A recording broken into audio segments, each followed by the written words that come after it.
Hey, hey, it's Monday. Hooray. It's July 21st. It's sober sunrise. It's my, let's see,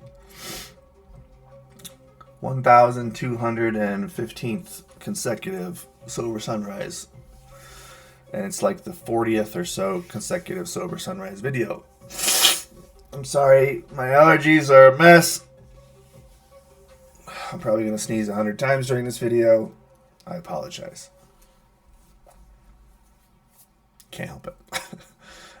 It's all right. It's July 21st. It's Monday. It's 7:11 a.m. And let's read this daily reflection. It's called A Priceless Gift. By this time, in all probability, we have gained some measure of release from our more devastating handicaps. We enjoy moments in which there is something like real peace of mind. To those of us who have hitherto known only excitement, depression, or anxiety, in other words, to all of us, this newfound peace is a priceless gift. I like the beginning of this one already. It's from the 12 and 12, page 74. 12 and 12, if you don't know, if this is the first time you've joined us, it's the 12 steps and 12 traditions. I'm learning to let go and let God, to have a mind that is open and a heart that is willing to receive God's grace in all my affairs. In this way, I can experience the peace and freedom that comes as a result of surrender. It has been proven that an act of surrender originating in desperation and defeat can grow into an ongoing act of faith. And that faith means freedom and victory. So all this stuff is true. So let's go back to the top and go through it. So when it says by this time, basically in the book that this is pulled from, it's assuming you've done steps 1, 2, 3, 4, 5, and 6. Okay, if you're not a 12-step person, that's okay. Stick around. You don't have to be a 12-step person, although I think that if you keep listening, you might change your mind. So it's assuming you've done steps 1, 2, 3, 4, 5, and 6, and you're working on step 7, or maybe you're completing step 7.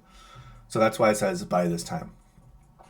In all probability, we have gained some measure of release from our more devastating handicaps. So that means you've done some work. You've done step 1, which is admitting you're powerless over alcohol or drugs or whatever your devastating handicap happens to be. You've admitted you're powerless and that your life had become unmanageable and you're asking for help. You've done step 4 and 5, where you created a fearless and searching moral inventory, and you looked for places where you are harboring resentment, and those resentments are keeping you from moving forward in your life in some way.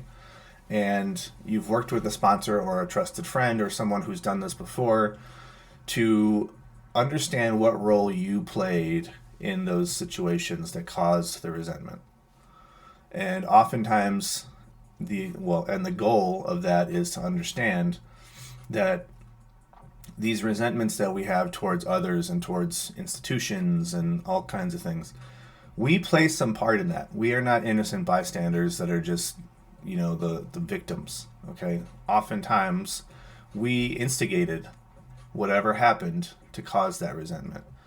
And if you do it fearless and searching, and you really are honest, you'll understand what role you played, and then you will start to see a pattern form if you do it with all your resentments. For me, my pattern was ego and pride. My ego was overinflated. I'm an inferiority complex person, but I also have a massive ego. So when you identify those things, you can start to work on them and you start to change your patterns. Okay, so that's what this is talking about. By this time, in all probability, we've gained some measure of release from our more devastating handicaps. First one is the most important, which is the affliction of our obsession to drink or use drugs, or whatever your affliction is. We enjoy moments in which there is something like real peace of mind. Yep, lots of those moments. And I don't take them for granted. I try not to anyway. To those of us who have hitherto known only excitement, depression, or anxiety, in other words, all of us, this newfound peace is a priceless gift. Yes, and if you don't know what hitherto means, these texts were written a long time ago when they spoke in a different kind of way. Up till now, to those of us who have up until now known only excitement, depression, or anxiety, and now this newfound peace is a priceless gift. It absolutely is. That doesn't mean everything starts to go perfectly all the time. Okay? Be clear about that. Life still gets really, really complicated.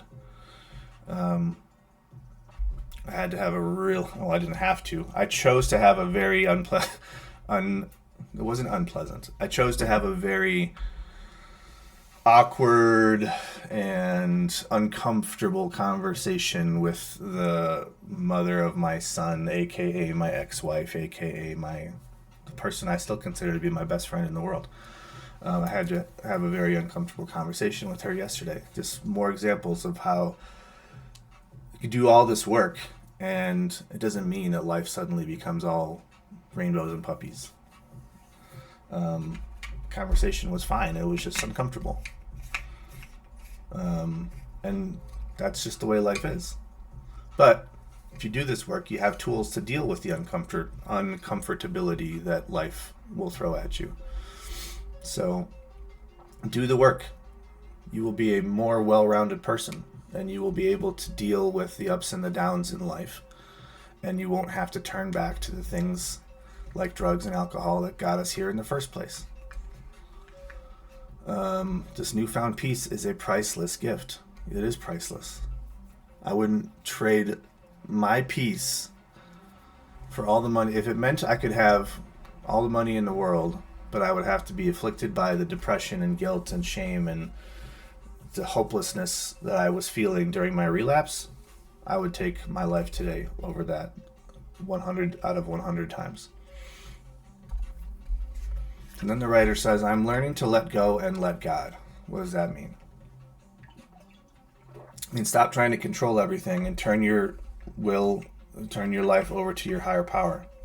If you don't have a higher power yet, that's all right. You will come to understand what your higher power is.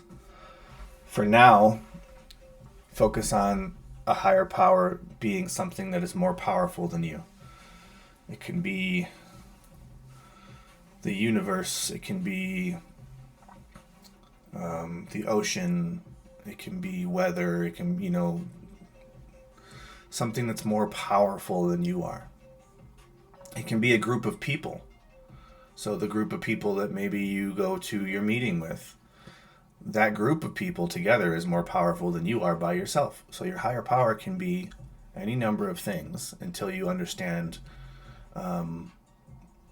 what your true higher power is. And maybe that thing will stay your higher power. I don't know. It's not up to me. It's up to you. But anyway, let go. Stop trying to control everything. Give that control over to your higher power and just be a passenger for a little while, okay? You need to be a passenger in the beginning and through these steps at certain periods of these steps. You just have to go along for the ride and give it up to God or your higher power or the group of people and say, you guys help me get through this, okay? I need help. That's basically what this is. Let go and let God, higher power, whatever. Admit you can't control everything, and you shouldn't. It's actually very freeing when you relinquish this control, this grip on this idea that we have to control everything.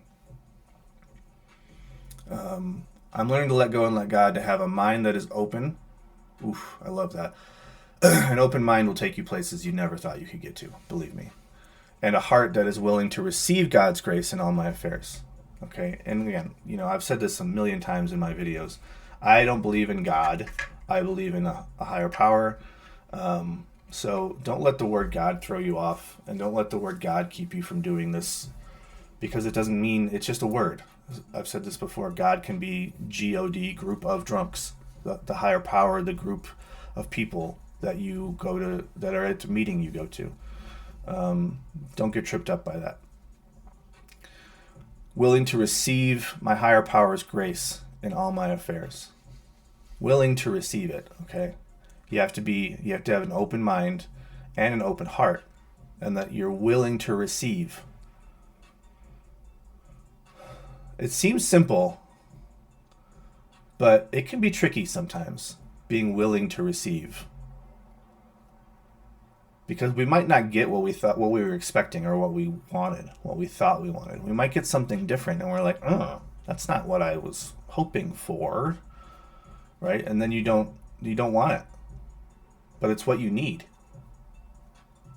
You don't know it, but it's what you need. And you might have to go, okay, maybe this is what I need, and I'm going to receive this, okay?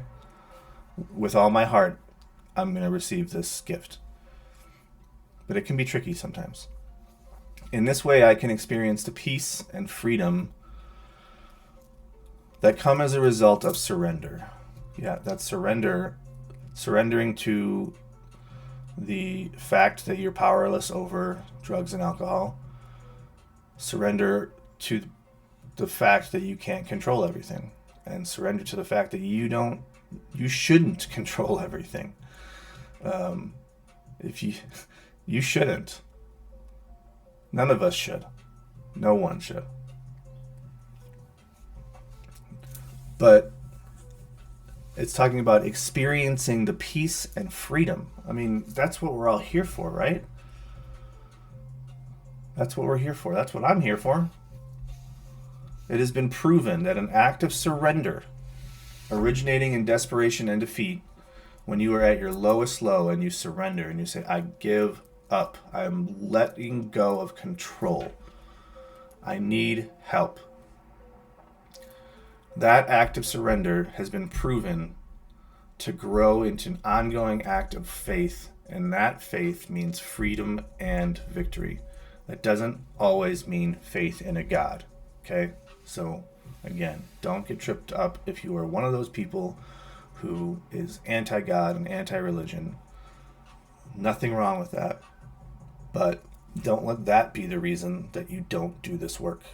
Because I am one of you, and I'm still doing it, and it works for me. So, this is a priceless gift.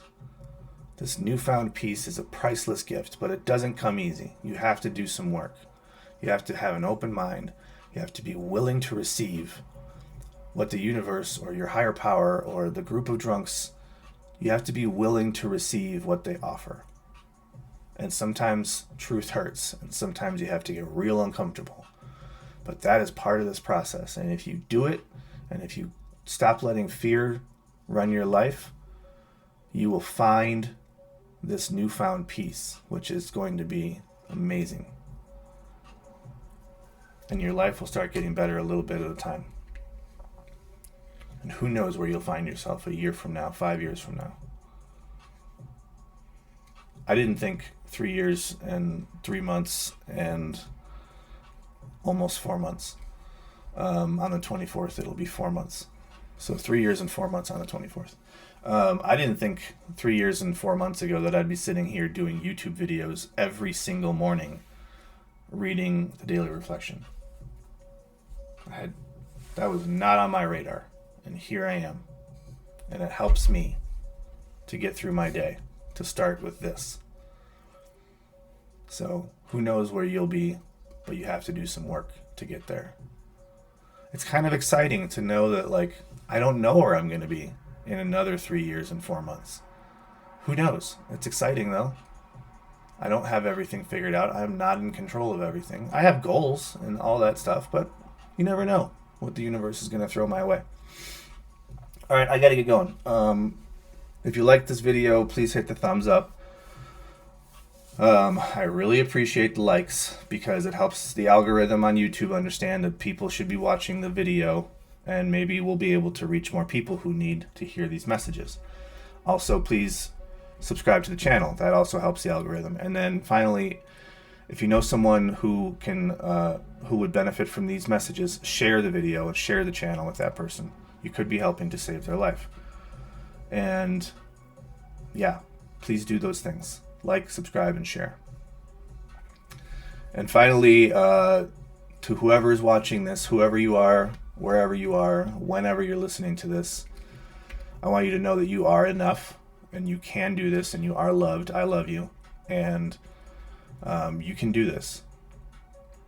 I heard a quote this morning that I really love, and it's that the brain does not remember the past. The brain remembers patterns. Start forming a new pattern. Start creating a new pattern. Your brain doesn't remember the past. It only remembers the patterns and the way it reacted to stimuli. So you can do this. I love you. You got this. One day at a time.